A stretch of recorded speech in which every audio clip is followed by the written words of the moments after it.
日前，青台圆规外围环流夹带强劲风势，在各地酿成不少灾情。其中，位在海岸边的大安区南埔垒球场护栏也被强风吹到整个倒塌，幸好当时没有造成人员受伤。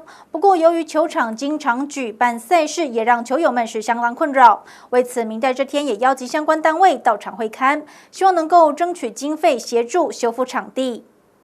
重达10多公斤的铁质栏架就这样连根倒塌，把整个护网都给扯坏。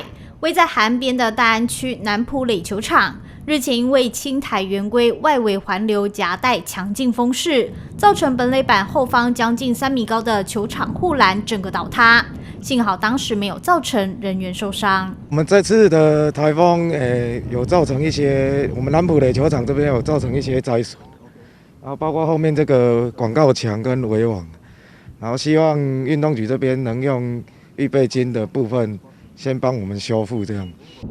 由于该球场经常举办赛事，突如其来的意外也让球友们是相当困扰。为此，明代这一天也邀集相关单位到场会勘，希望能够争取经费协助修复场地，以免发生危险。那我想刚刚这个厂商运动局的委外的厂商，那大概我们也做了一些讨论。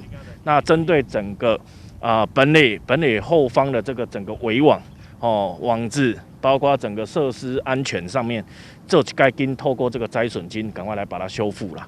我想这是今仔日会勘的重点。因为这次圆规台风造成我们大安垒球场的一些既有设施的一些损坏啦，那我们会紧速要求灾修厂商来现场做一个改善啦。有关围网跟这个设备的部分，我们会做一个再做一个复原这样子啊。